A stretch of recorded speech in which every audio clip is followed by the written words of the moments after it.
en Afrique centrale, à cheval sur l'équateur, la République du Congo est un tapis de verdure au cœur du bassin du Congo, deuxième poumon du monde après l'Amazonie. Ce territoire de 342 000 km² est limité au nord par la République centrafricaine et le Cameroun, au sud par l'enclave du Cabinda, à l'ouest par le Gabon et à l'est par la République démocratique du Congo.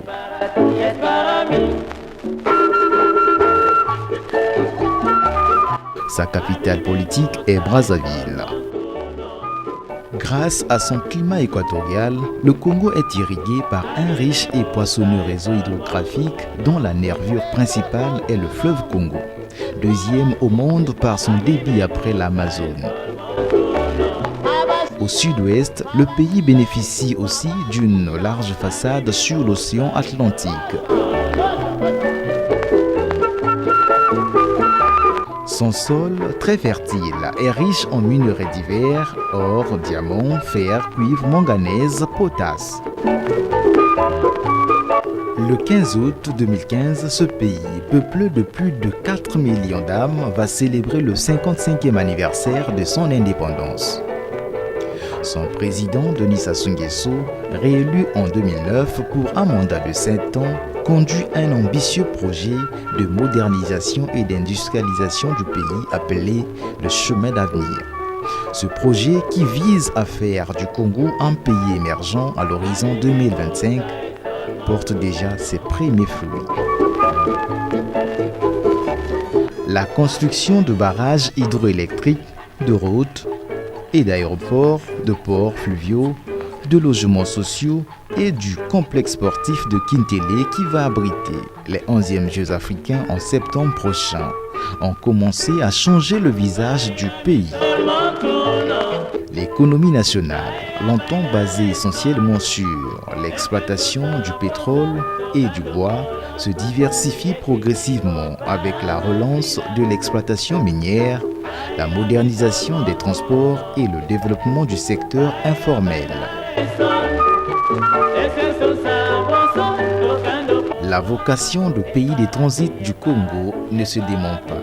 Avec le port maritime de Pointe-Noire, seul en eau profonde du golfe de Guinée, le chemin de fer Congo-Océan, sans oublier les voies navigables, les aéroports et la route Pointe-Noire-Brazzaville, dont le premier module a été déjà réceptionné.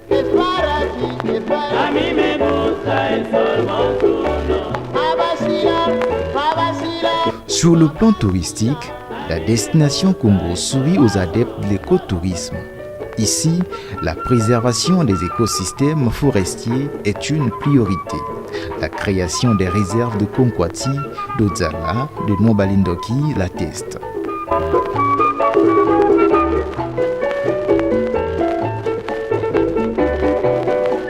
Ici et là, les touristes peuvent contempler la mangrove et les nombreuses essences florales, mais aussi et surtout tutoyer la riche faune du pays. Capitale du royaume Téké, Mbé est aussi la localité qui a vu le lancement de la campagne de promotion de la 10e édition du FESPAM en présence du roi de Mbé, de la représentante de l'UNESCO et de bien d'autres invités. Le Congo, pays de culture, est dépositaire d'un séculaire patrimoine matériel et immatériel qui se perpétue à travers les légendes, les mythes, les chants et les proverbes, la tradition, les us et coutumes qui fondent l'identité nationale. L'art pictural moderne est représenté par l'école de peinture de Poto-Poto, créée en 1951 par le Français Pierre Lotz. Ce temple de la création est le berceau d'un coron pictural typiquement congolais. En littérature, le pays s'enorgueillit de compter le plus grand nombre d'écrivains au kilomètre en Afrique. Les auteurs tels que Chikaya Utamsi, Tati Lutar, Henri Lopez, Letembe Ambili, Alema Bankou, pour la plupart poètes, dramaturges, nouvellistes ou romanciers, font la fierté du pays.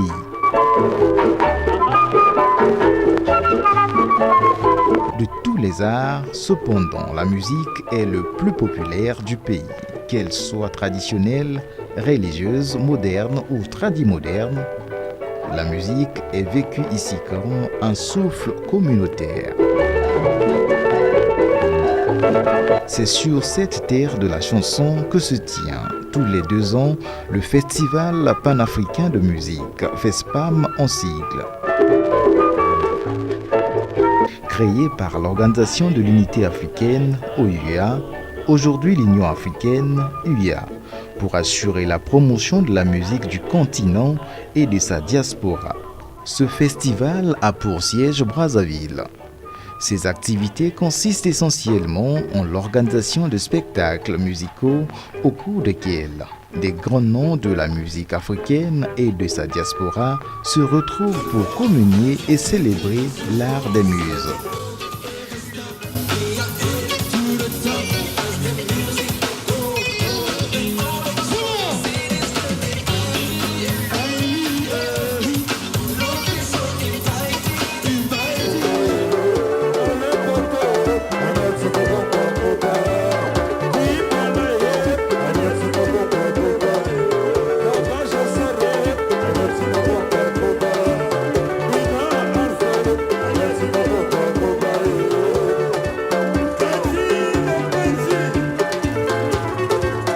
En communion avec ces spectacles, le symposium rassemble des experts musicologues et muséologues pour une analyse scientifique des enjeux de la musique africaine.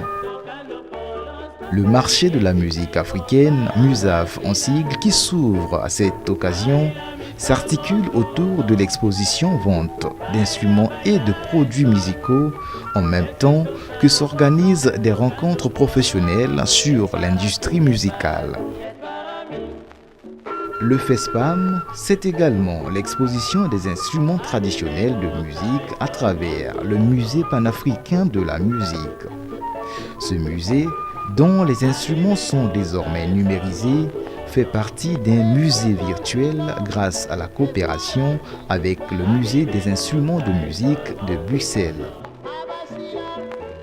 Le concours de beauté Miss FESPAM, qui est l'une des grandes attractions du festival, établit la jonction entre la musique, la beauté et la mode pour le plus grand plaisir des festivaliers.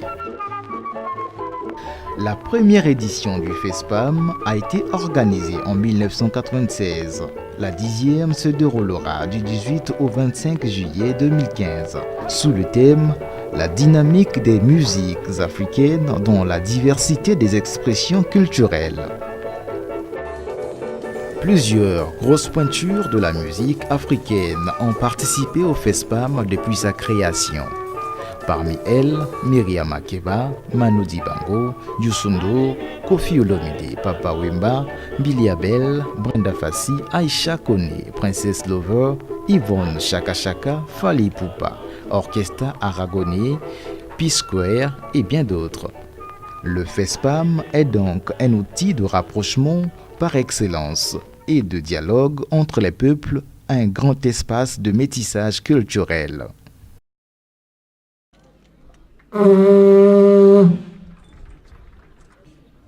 Chers amis de la culture et des arts, par ce souffle puisé dans le fond des entrailles,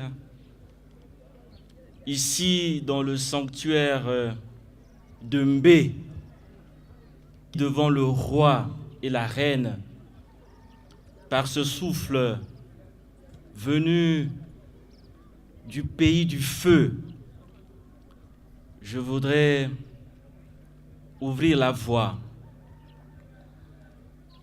à la 10e édition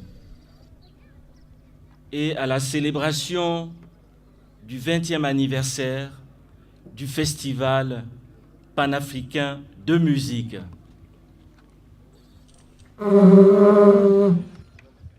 Je déclare ouverte la 9e édition du Festival panafricain de musique.